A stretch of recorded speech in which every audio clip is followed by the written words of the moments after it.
Hello students, today we'll be continuing chapter number 1 of history for standard 10th student. The name of the chapter is Rise of Nationalism in Europe.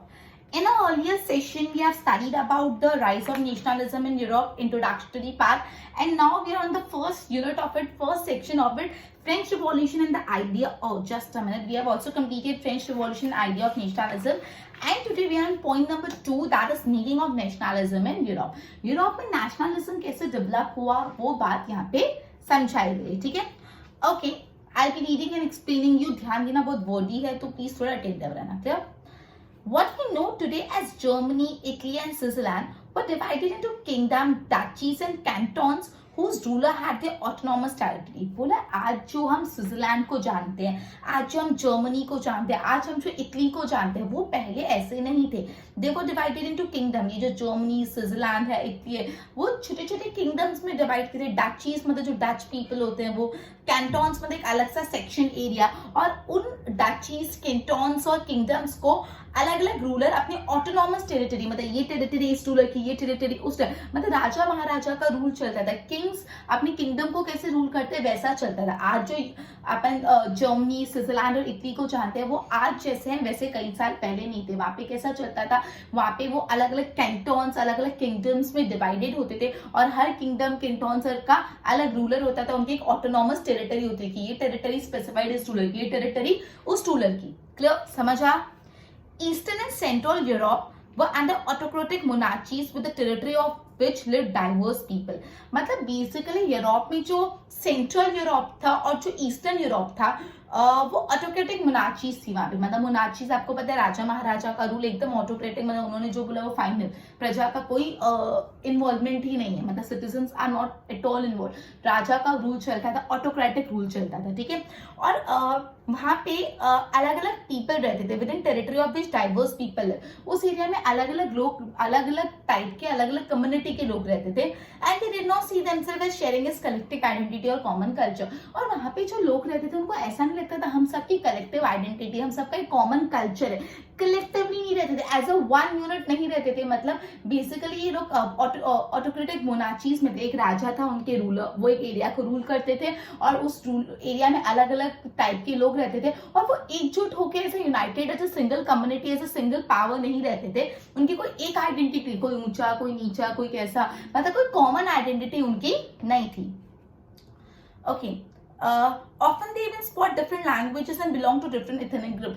इनकी languages भी अलग होती थी. मतलब एक राजा का जो किंगडम है वहां पे लैंग्वेज भी सेम ही प्रेवलेंट होती थी. उनके अलग अलग एथनिक ग्रुप्स होते थे, अलग अलग लैंग्वेजेस होता था, ठीक है. कुछ कॉमनिटी नहीं था, कॉमन पॉइंट्स नहीं थे. Clear? The Habsburg Empire that ruled over Austria, Hungary, for example, was a patchwork of many different regions and people. तो मैंने जो हैब्सबर्ग एम्पायर था, हैब्सबर्ग एम्पायर जिनने बेसिकली ऑस्ट्रेलिया और हंगरी को रूल किया, उसके अंदर भी अलग अलग रीजन, अलग अलग टाइप के लोग रहते थे, ठीक है. It was a patchwork of different regions and people. मतलब पैचवर्क मतलब पैचवर्क छोटे छोटे टुकड़े ज्वाइन करना, तो पैचवर्क मतलब छोटे छोटे अलग अलग रीजन, अलग अलग पीपल का मिश्रण था वो, ठीक है. अब इट इंक्लूडेड, उसमें कौन कौन आता था? It included, just a minute, it included Alpine region, the Tyrol, Australia and the Switzerland. मतलब अल्पाइन रीजन इसमें आ जाता था. अल्पाइन रीजन में basically Tyrol, Australia and Switzerland, as well as Bohemia, where the aristocracy was predominantly of German people. Bohemia वहाँ पे aristocracy German people की थी. मतलब एरिस्टोक्रेसी मतलब जो सुपीरियर होता है, जो नोबल क्लास मानी जाती है, जो सुपीरियर क्लास मानी जाती है. तो एरिस्टोक्रेसी किसकी थी? जर्मन पीपल, वो सुपीरियर क्लास माने जाते थे. It also included Italian speaking people भी थे of provinces of Lombardy and वेनेटिया.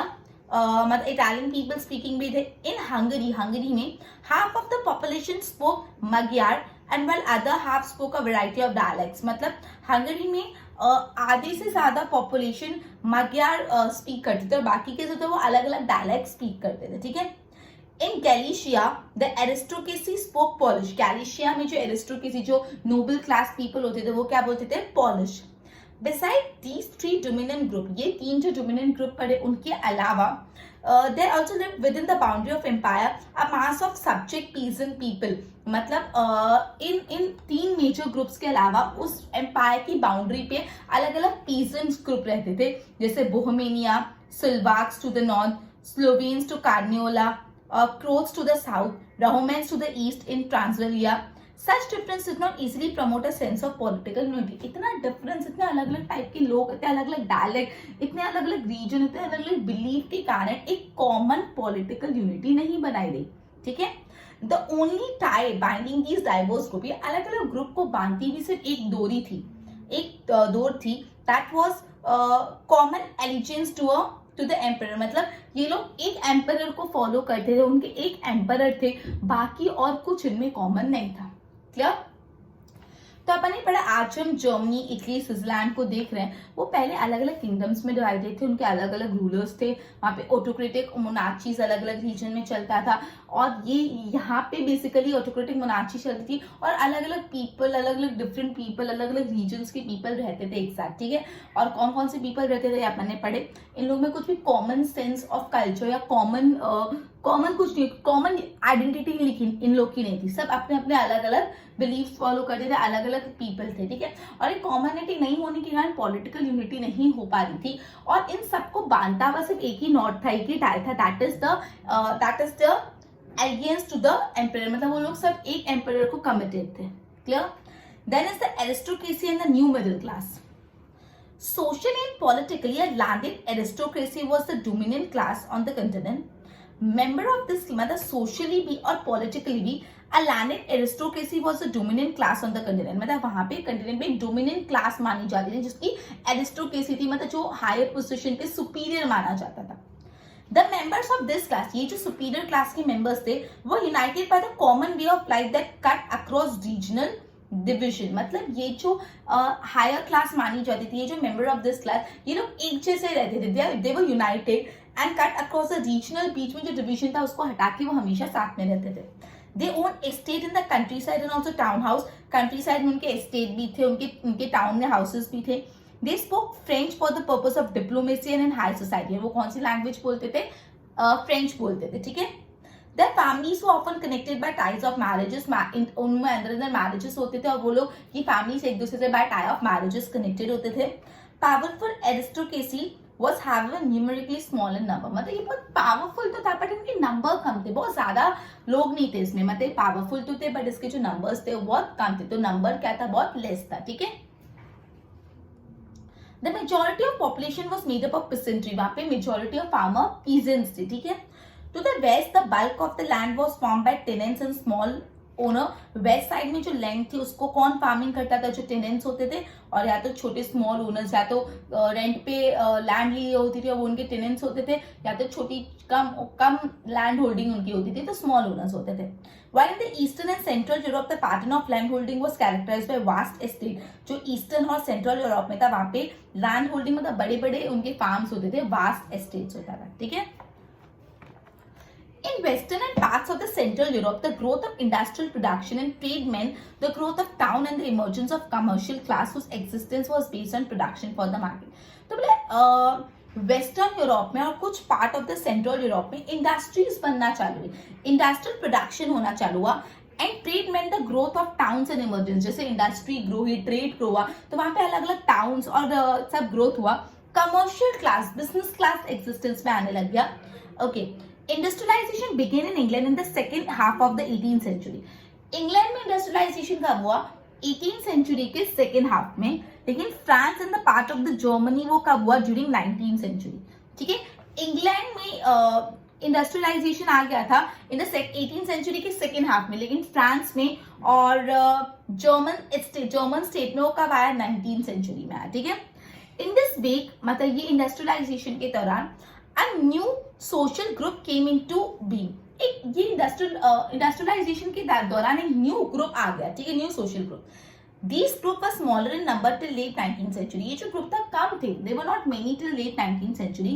It was among the educated liberal middle class an idea of national unity following the abolition of aristocracy privilege gain popularity. मतलब basically जो educated middle class people थे, जो educated middle class people थे, उनके mind में एक national unity का concept आया और उनको ऐसा था जो एरिस्टोक्रेसी और जो प्रिविलेजेस है उनको हटाना है, मतलब जो सुपीरियर क्लास है उनको हमेशा से एक प्रिविलेज मिलेगा, ये चीज हटा के एक नेशनल यूनिटी का फीलिंग लाना है कि एवरीवन इज इक्वल, सब इक्वल है, ये फीलिंग उनको लाने का आया और ये एरिस्टोक्रेसी और जो सुपीरियर और जो प्रिविलेजेस मिलते थे वो उनको हटाना था। ठीक है, now what liberal nationalism stand for. अब हम लिबरल नेशनलिज्म होता क्या? Ideas of national unity in 19th century, idea of national unity in early 19th century Europe were closely allied with the ideology of liberalism.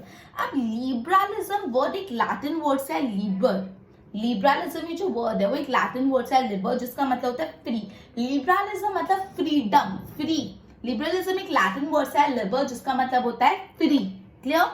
For the new middle class, liberalism stood for freedom for an individual and equality of all before law. तो ये जो new middle class emerge हुआ उनके लिए liberalism मतलब क्या था? It means freedom, उनको फ्रीडम चाहिए था for the individual and equality before law. पहली बात उनको फ्रीडम चाहिए और दूसरी बात उनको लॉ के सामने हम सब इक्वल है, कोई एरिस्टोक्रेसी नहीं चाहिए, चाहिए पर्टिकुलर क्लास ज्यादा सुपीरियर, उनको ज्यादा प्रिविलेज मिला, ऐसा नहीं होना चाहिए। Everyone should be equal before law and they need freedom. ये उनके माइंड में लिबरलिज्म का कंसेप्ट था। ठीक है, politically emphasis the concept of government by consent. मतलब यहाँ पे गवर्नमेंट बाय कंसेंट का काम चलना चाहिए, मतलब हर इंसान कंसेंट देगा तब गवर्नमेंट अकॉर्डिंगली फंक्शन करेगी, जिसको हम we can say democracy. Exactly यहाँ पे डेमोक्रेसी वर्ड नहीं यूज किया, बट गवर्नेंस बाय कंसेंट की, सबकी सहमति से, सबकी कंसेंट से गवर्नेंस होना चाहिए। Since the French revolution, liberalism has stood for the end of the autocracy and clearly clerical privilege. मतलब फ्रेंच रिवॉल्यूशन चालू हुआ है तब से ये जो लिबरलिज्म हमेशा किस चीज को डिनोट करता है? End of autocracy. जो ऑटोक्रेसी है वो हटाओ एंड जो क्लरिकल प्रिविलेजेस मिलते हैं कि आप एक पर्टिकुलर क्लास के हो तो आपको प्रिविलेजेस मिलेंगे। And constitution and representative government through parliament. मतलब यहाँ पे फोकस होता है कि जो भी प्रिविलेजेस मिलते हैं, जो भी क्लरिकल प्रिविलेजेस मिलते हैं, ऑटोक्रेसी वो हटाओ और एक प्रॉपर कॉन्स्टिट्यूशन चाहिए and representative government to parliament. और ऐसी गवर्नमेंट हमको चाहिए जो सिटीजन्स को रिप्रेजेंट करती है, पूरा पार्लियामेंट चाहिए। ठीक है, 19th century liberals also stress in the inviolability of private property. Now yet equality before law did not necessarily stand for universal adult suffrage. Okay, now all of us know that universal adult suffrage क्या होता है। मतलब आज के जमाने में अगर आपसे कोई भी पूछे यूनिवर्सल एडल्ट सफरेज, आप बोले कि एनी पर्सन जो 18 ईयर्स और अबाव है, be it man, be it female, be it rich, be it poor, anything like, okay, कोई भी इंसान without discrimination of age, without discrimination of gender, caste, colour, creed, anything, कोई भी डिस्क्रिमिनेशन के बिना 18 साल के ऊपर का इंसान वोट करने जा सकता है। He could vote the leader of his choice. इसको बोलते हैं यूनिवर्सल एडल्ट सफरेज। लेकिन बोला है इसको बोलते हैं इक्वालिटी, सब इक्वल, सब अपने नेता चुन सकते हैं। लेकिन यहाँ पे इक्वालिटी का मतलब एक्जैक्टली यूनिवर्सल सफरेज नहीं था। बिकॉज क्यों?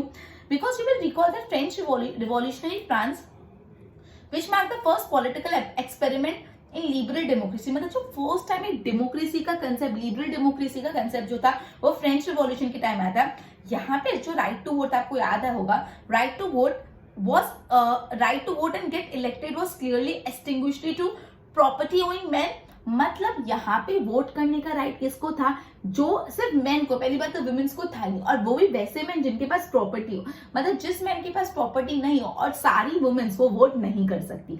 लेकिन अभी यूनिवर्सल एडल्ट सफरेज का कंसेप्ट ऐसा नहीं, एवरीवन कुड वोट, प्रॉपर्टी हो नहीं हो, मैन हो, वुमेन हो, एनीवन। लेकिन तब क्या था, ये जो वोट करने का राइट था, it was to property owned man. मतलब जिस मैन के पास प्रॉपर्टी है वो सिर्फ उनको ही था, ना वुमेन्स वोट कर सकती थी, ना जिसके पास प्रॉपर्टी नहीं है वो ओन कर सकता था। ठीक है, only a brief period under the Jacobin did all the adult males enjoy suffrage. However, the Napoleon Code went back to limited suffrage and reduced women to the status of minority subject to authority of father and husband. अब ये जो Napoleon code है उसने women's को क्या कर दिया? Minority मारा। It was subject to minority और वो they were subject to the authority of father and husband. वो अपने फादर और हस्बैंड की अथॉरिटी के, या तो अगर मैरिड नहीं हो तो फादर, मैरिड हो तो हस्बैंड की अथॉरिटी से कोई भी चीज कर सकती है। ठीक है, throughout the 19th century and the early 20th century, women and non property man organise opposition movement demanding equal political right.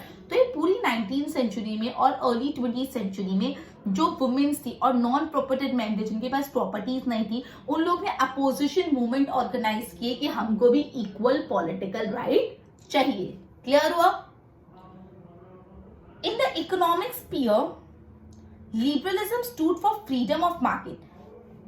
अब इकोनॉमिक स्फीयर की बात करें, इकोनॉमिक स्फीयर में लिबरलिज्म क्या था? Freedom of market and abolition of state imposed restriction on the movement of goods and capital. Economic terms में liberalism मतलब होता है कि मार्केट एकदम फ्री है और जो भी इंपोर्ट के रिस्ट्रिक्शन होते हैं इधर से उधर माल को ले जाने ले जाने के, वो सारे रिस्ट्रिक्शन हटा दो।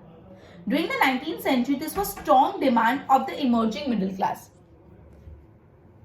Okay. Okay, let's take an example of the German-speaking region in the first half of 19th century. 19th century के first half में German-speaking people का example से कुछ समझा रहे हैं यहाँ पे। Napoleon administrative measures, Napoleon के जो administrative measures थे, had created out of countless small principalities of confederation of 39 states। ठीक है, each of these possesses its own currency, मतलब टोटल 39 states थे और हर स्टेट की खुद की करेंसी थी, खुद का weights and measurement का सिस्टम था। A merchant traveling in 1833 from Hamburg to Nuremberg to sell its goods would have to pass through 11 custom barriers and pay a custom duty of 5% at each of this. Now listen this. अब यहाँ पे कोई भी merchant है जो travel कर रहा है फ्रॉम हैम्बर्ग टू नरमबर्ग, हैम्बर्ग से नरमबर्ग तक ट्रैवल करने के लिए, अपना गुड्स बेचने के लिए उसको ट्रैवल करना है, तो उसको इस रीजन में 11 कस्टम ड्यूटी पे रुकना पड़ेगा और हर कस्टम ड्यूटी पे 5% का कस्टम ड्यूटी पे करना पड़ेगा। मतलब 11 पे रुके, मतलब 11 मल्टीप्लाई बाय 5 हो गया, मतलब 11 कस्टम ड्यूटी पे रुके और हर कस्टम ड्यूटी पे 5% पे करना पड़ेगा। Duties were often levied according to weights and measurement of goods. अब जो ड्यूटीज होती थी गुड्स के वेट्स और मेजरमेंट के हिसाब से होती थी। As each region has its own systems of weights and measurement, तो ये पूरा कैलकुलेशन बहुत टाइम कंज्यूमिंग हो जाता था, बिकॉज हर रीजन का खुद का सिस्टम होता था वेट्स एंड मेजरमेंट का। तो जो पूरा कैलकुलेशन होता है, ड्यूटी कैलकुलेशन, बहुत टाइम कंज्यूमिंग और कम्बरसम हो जाता था। The measure of cloth, for example, was the LA, which in each region stood for a different length. मतलब यहाँ पे कपड़े को मेजर करने का जो यूनिट था वो था LA, ELLE। अब ये जो LA था, which हर रीजन में उसकी लेंथ अलग थी, हर रीजन में LA की लेंथ है, कहीं कुछ लेंथ कहीं कुछ लेंथ, तो उसको कैसा मेजर करें? So an LA of textile material bought in Frankfurt would get you 54.6, मतलब बोले 1 LA of textile material brought in Frankfurt में अगर आपने लिया है तो आपको 1 LA is equal to 54.7 centimetre cloth देता है।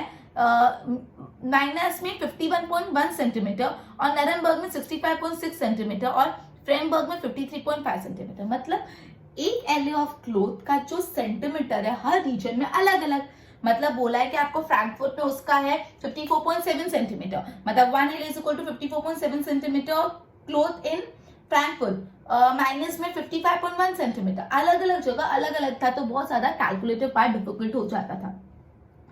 Such condition were viewed as an obstacle to economic exchange। ये सारी कंडीशन में जो इकोनॉमिक एक्सचेंज में ऑब्स्टेकल माना जाता था, रुकावट माना जाता था। And growth by the new commercial class who argued for the creation of unified economic territory allowing the unhindered movement of goods। तो ये जो new class emerge, new commercial class emerge, traders, merchant, वो चाहते थे unified system रख दो, हर जगह एक ही चीज रखे तो कैलकुलेशन और इस चीज में तकलीफ नहीं, और जो गुड्स का मूवमेंट है, पीपल और कैपिटल का मूवमेंट एक जगह से दूसरी जगह करना आसान हो जाए। In 1834 a custom union a custom union or Zollverein was formed at the initiative of Prussia and joined by most of German states। तो एक कस्टम्स का यूनियन बना जिसको बोला जाता था Zollverein, ये बना एट एन इनिशिएटिव ऑफ प्रेशिया, मतलब सबसे पहले किसने बनाना चल के प्रेशिया ने, और बाद में उसको जर्मन स्टेट्स ने भी ज्वाइन कर लिया।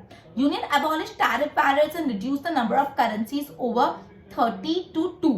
ओके, 30 करेंसी से सिर्फ 2 करेंसी पे रिड्यूस कर लिया और जो भी टैरिफ, जो ड्यूटी बैरियर्स थे वो भी रिमूव कर दिए।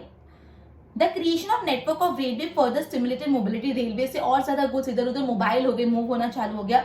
Harnessing economic interest to national unification. A wave of economic nationalism strengthened the wider nationalist sentiment. मतलब ये जो इकोनॉमिक नेशनलिज्म है उसने ज्यादा चीज को स्ट्रेंथन कर दिया. ठीक है, तो यहाँ पे ये था कि बहुत इकोनॉमिक रिस्ट्रिक्शंस हो रहे थे, नहीं एक्सचेंज हो पा रहा था. फिर एक कस्टम यूनियन बना 1834 में, ज़ल्बेरियन, जो इनिशिएट किया था पर्शिया ने, बाकी बाद में काफी जर्मन स्टेट्स ने उसको ज्वाइन किया.